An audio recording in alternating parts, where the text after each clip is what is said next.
আমি মুখ্যমন্ত্ৰীক প্ৰশ্ন কৰিছো, আপুনি টাইম 8 কিয় চলাইছে? আপোনাৰ টাইম 8 চেনেলটো ৱেব পৰ্টেল চেনেল হয় নে নহয়? চেন্ট্ৰেল গভৰ্ণমেণ্টে স্বীকৃতি দিয়াৰ পিছত হিমন্ত বিশ্ব শৰ্মাৰ ইয়াত স্বীকৃতিৰ কি প্ৰয়োজন আছে? তেওঁ কিহৰ স্বীকৃতিৰ কথা কয়? তেওঁ এইবিলাক নাজানে। মুখ্যমন্ত্ৰী হৈ তেওঁ এইখিনি অন্ততঃ অধ্যয়ন কৰা উচিত।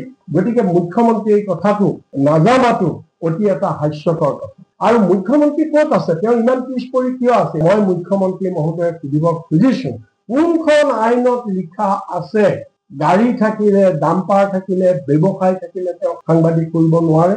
নে এইখন আপোনাৰ নিজৰ আইন? সাংবাদিকৰ কি ব্যৱসায় থাকিব নোৱাৰে নেকি? চাইড বিজনেছ এজন সাংবাদিকৰ গাড়ী থাকিব নোৱাৰে নেকি? ডাম্পাৰ থাকিব নোৱাৰে নেকি? বা তেওঁৰ জীৱিকা উপাৰ্জনৰ অন্য কিবা আহিলা থাকিব নোৱাৰে নেকি? থকাটো অপৰাধ নেকি? তাৰমানে সাংবাদিকে তেতিয়াহ'লে সেইবিলাক নকৰি কি চুৰ কৰিব লাগে? ডকাইত কৰি খাব লাগে নেকি তেতিয়াহ'লে সাংবাদিকে? নে ব্লেকমেইলিং কৰি খাব লাগে? এই কথাটো আমি কংগ্ৰেছ দলে তীব্ৰভাৱে গৰিহণা দিছো। আৰু মুখ্যমন্ত্ৰীয়ে গোটেই পৰ্টেল সংবাদসেৱীসকলক এনেধৰণে অৱমাননা কৰাটো, অৱজ্ঞা কৰাটো, এইটো আমাৰ গণতন্ত্ৰৰ চতুৰ্থ স্তম্ভৰ বাবে এটা সাংঘাতিক আঘাত হানিছে। মুখ্যমন্ত্ৰীয়ে এনেধৰণৰ তুলনা মন্তব্যৰে গোটেই গণতন্ত্ৰৰ চতুৰ্থ স্তম্ভৰ ওপৰত আক্ৰমণ কৰিছে। আৰু এইটো এটা সম্পূৰ্ণৰূপে অঘোষিত জৰুৰী অৱস্থাটো হৈছে লগতে এইটোৱে কি কৰিছে, গোটেই সংবাদ জগতৰ অধিকাৰ, সাংবিধানিক অধিকাৰ তেওঁ কাঢ়ি ল'ব খুজিছে। এনেধৰণৰ আজি অসমত এটা ডিক্টেটৰিয়েল ৰুল আনিব খুজিছে, গণতন্ত্ৰৰ চতুৰ্থ স্তম্ভৰ ওপৰত আক্ৰমণ কৰিছে। আজি তেওঁ এটাৰ পিছত এটাকে সাংবাদিকৰ ওপৰত, এই সংবাদ মাধ্যমৰ ওপৰত ক্ৰমান্বয়ে আক্ৰমণ কৰিছে। যোনেই তেওঁৰ বিৰুদ্ধে লিখে বা যোনেই তেওঁৰ বিৰুদ্ধে কথা কয়, তেওঁ প্ৰতিশোধ লয়। আৰু কিছুমানক ল'ব পৰা নাই, ডাইৰেক্টলি ল'ব নোৱাৰি, বেলেগ বেলেগ মাধ্যমৰ যোগেদি বা বেলেগ বেলেগ পন্থাৰ যোগেদি তেওঁ লৈছে। আৰু সেইকাৰণে আমি আপোনালোকৰ যোগেদি অসমৰ ৰাইজক ইয়াৰ বিৰুদ্ধে মাত মাতিবৰ বাবে, প্ৰতিবাদ জনাবৰ বাবে সকলোকে আহ্বান জনাইছো। দিলৱাৰ হুছেইন আমাৰ ক্ৰছ কাৰেণ্ট নিউজ পৰ্টেলটোৰ এগৰাকী সাংবাদিক আৰু সকলোৱে জনা, তাৰোপৰি তেওঁ প্ৰেছ ক্লাবৰো এগৰাকী বিষয়ববীয়া। তেওঁ সিদিনা হঠাতে আৰক্ষীয়ে গ্ৰেপ্তাৰ কৰিলে এপেক্স বেংকলৈ যাওঁতে, আৰু সেইটো লৈ গোটেই সাংবাদিক সন্থাই এটা আন্দোলন কৰিলে, প্ৰতিবাদ কৰিলে। প্ৰতিবাদ কৰাৰ পিছত তেওঁক আইনী প্ৰক্ৰিয়াৰে যদিও জামিন পালে, জামিন পোৱাৰ পিছত আকৌ অন্য এটা কেছত তেওঁক কালি আকৌ গ্ৰেপ্তাৰ কৰিলে। এই গোটেই ঘটনাটোত আমি কংগ্ৰেছ দলেও কণ্ডেম কৰিছো, গোটেই অসমৰ ৰাইজে কণ্ডেম কৰিছে। কিন্তু প্ৰথম কথাটো আমি লক্ষ্য কৰিছো যে যিদিনা দিলৱাৰ হুছেইনক গ্ৰেপ্তাৰ কৰিলে, সেইদিনা মুখ্যমন্ত্ৰীয়ে কোনো ধৰণৰ ৰিয়েকশ্যন দিয়া নাই। তাৰ পিছদিনাও তেওঁ কোনো ৰিয়েকশ্যন দিয়া নাই। তেওঁ ভাবিছে কি যে এটা পৰ্টেলৰ এগৰাকী সামান্য সাংবাদিক, ইয়াক এৰেষ্ট কৰিলেনো কিডাল হ'ব, এইটোত কোনো ৰিয়েকশ্যন দিবলগীয়া কথা নাই, তেওঁ মনে মনে আছে। কিন্তু যেতিয়া এই ইছ্যুটো গোটেই নেশ্যনেল পৰ্যায়ত গুচি গ'ল আৰু আমাৰ অসমতো চাৰিওফালে যেতিয়া সাংবাদিকসকলে আন্দোলন কৰিবলৈ ধৰিলে, তেতিয়া তেওঁ দেখিলে যে কথাটো বিষম।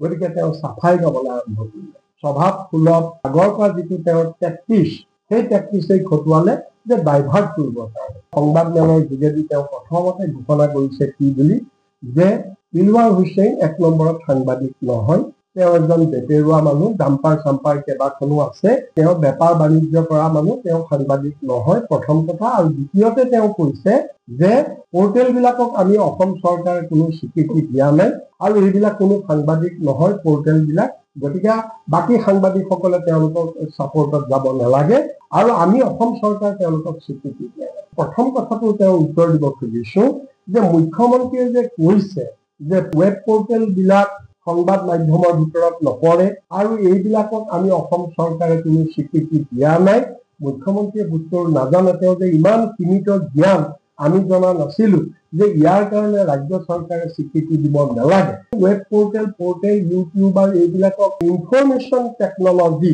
ইণ্টাৰমিডিয়াৰী guidelines and digital media ethics code rules 2021ত অলৰেডি চেন্ট্ৰেল গভৰ্ণমেণ্টে ডিফাইন কৰিছে। কি মিডিয়া হ'ব পাৰে, পৰ্টেল মিডিয়া হয় নে নহয়, ইউটিউব মিডিয়া হয় নে নহয়, Facebook, Twitter handle, x post media হয় নে নহয়, এইবিলাক অলৰেডি চেন্ট্ৰেল গভৰ্ণমেণ্টে এখন ডাঙৰ কোড অফ কণ্ডাক্ট উলিয়াই ডিজিটেল মিডিয়াত কোড অফ কণ্ডাক্টত তেওঁলোকক অলৰেডি স্বীকৃতি দিছে। গতিকে চেন্ট্ৰেল গভৰ্ণমেণ্টে স্বীকৃতি দিয়াৰ পিছত হিমন্ত বিশ্ব শৰ্মাৰ ইয়াত স্বীকৃতিৰ কি প্ৰয়োজন আছে? তেওঁ কিহৰ স্বীকৃতিৰ কথা কয়? তেওঁ এইবিলাক নাজানে। মুখ্যমন্ত্ৰী হৈ তেওঁ এইখিনি অন্ততঃ অধ্যয়ন কৰা উচিত। এতিয়া সেন্ট্ৰেল গভৰ্ণমেণ্টে কি কৰিছে, কাক কাক কৈছে আপোনালোকে চাব।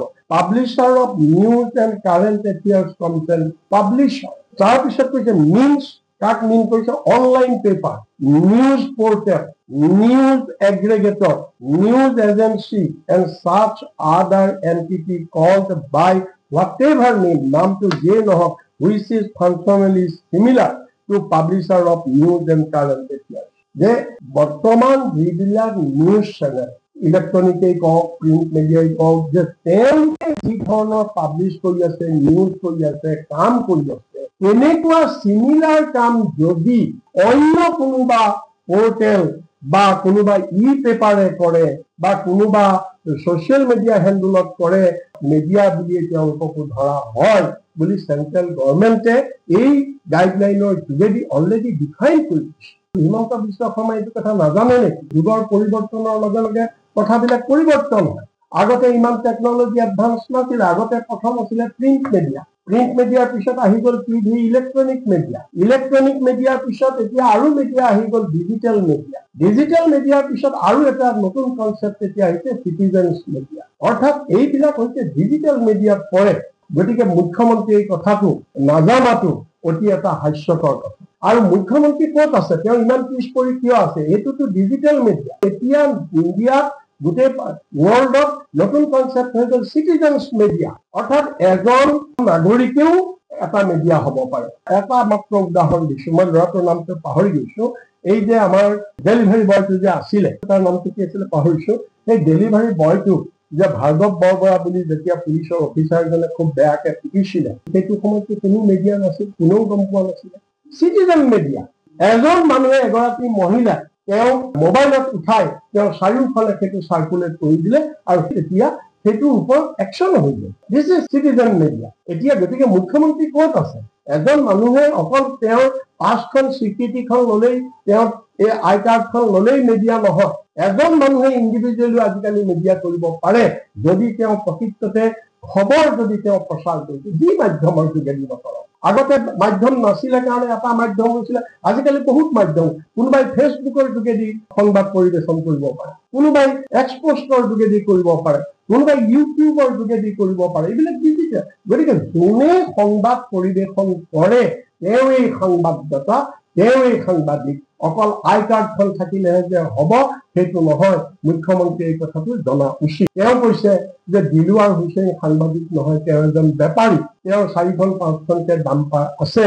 যে মই মুখ্যমন্ত্ৰী মহোদয়ক সুধিব খুজিছো, কোনখন আইনত লিখা আছে গাড়ী থাকিলে, ডাম্পাৰ থাকিলে, ব্যৱসায় থাকিলে তেওঁ সাংবাদিক কৰিব নোৱাৰে? নে এইখন আপোনাৰ নিজৰ আইন? কোনখন আইনত আছে?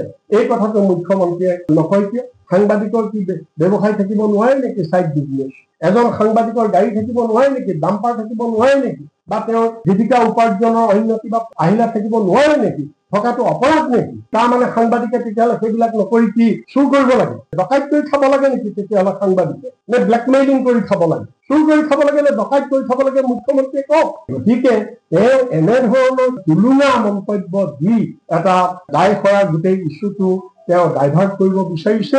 আৰু 3 নম্বৰ কথাটো হৈছে কি, তেওঁ যে কৈছে আমি তেওঁলোকক বিজ্ঞাপন দিয়া নাই, আমি বিজ্ঞাপন নিদিওঁ। নালাগে, তোমালোকৰ বিজ্ঞাপন বিচৰা নাই নহয়। অকল বিজ্ঞাপনৰ যোগেদি সংবাদ সেৱা নহয় নহয়। তুমি যে কৈছা আমি বিজ্ঞাপন তেওঁলোকক নিদিওঁ, আমি বিজ্ঞাপন বিচৰা নাই, পৰ্টেলত আমি বিজ্ঞাপন নিদিওঁ, এইবিলাক কথা কোৱাৰ কি প্ৰয়োজন আছে তোমাৰ? তুমি বিজ্ঞাপন ক'ত দিয়া ক'ত নিদিয়া আপোনাৰ এইটো গভৰ্ণমেণ্টৰ কথা। এইবিলাক আবুল তাবুল বলকি গোটেই ইছ্যুটো তেওঁ ডাইভাৰ্ট কৰিব বিচাৰিছে। এই কথাটো আমি কংগ্ৰেছ দলে তীব্ৰভাৱে গৰিহণা দিছো।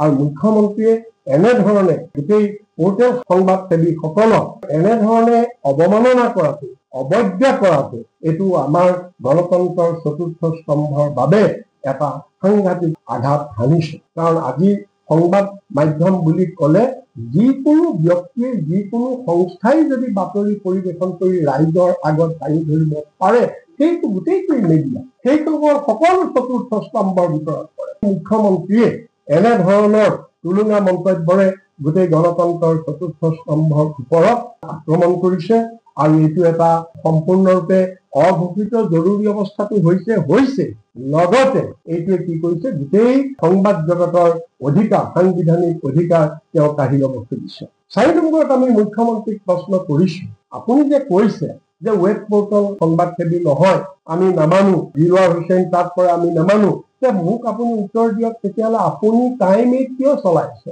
আপোনাৰ টাইম 8 চেনেলটো ৱেব পৰ্টেল চেনেল হয় নে নহয় আপুনি তাৰ উত্তৰ দিয়ক এনে ধৰণৰ আজি অসমত এটা ডিক্টেটৰিয়েল ৰুল আনিব খুজিছে গণতন্ত্ৰৰ চতুৰ্থ স্তম্ভৰ ওপৰত আক্ৰমণ কৰিছে বিজেপি চৰকাৰে আজি আমি দেখিছো আৰম্ভণিৰ পৰা যে আজি তেওঁ এটাৰ পিছত এটাকে সাংবাদিকৰ ওপৰত এই সংবাদ মাধ্যমৰ ওপৰত ক্ৰমান্বয়ে আক্ৰমণ কৰিছে যোনেই তেওঁৰ বিৰুদ্ধে লিখে বা যোনেই তেওঁৰ বিৰুদ্ধে কথা কয় তেওঁ প্ৰতিশোধ লয় আৰু কিছুমানক ল'ব পৰা নাই ডাইৰেক্টলি ল'ব নোৱাৰি বেলেগ মাধ্যমৰ যোগেদি বা বেলেগ পন্থাৰ যোগেদি তেওঁ লৈছে হয় আমি এইটো মানো যে অসমত আৰু বহু ঠাইত গাঁৱে ভূঞে এতিয়া বহুত পৰ্টেল উঠিছে বা বহুত ইণ্ডিভিজুৱেলি এইবিলাক কৰিছে তাৰ ভিতৰত যদি কোনোবাই জনবিৰোধী কাম কৰিছে সমাজ বিৰোধী কাম কৰিছে বেআইনী কাম কৰিছে সেইটো সুকীয়া কথা সেইটো 1-to-1 আইন মতে তেওঁৰ ওপৰত কিবা ব্যৱস্থা ল'ব সেইটো বেলেগ কথা কিন্তু প্ৰতিশোধ ল'বৰ কাৰণে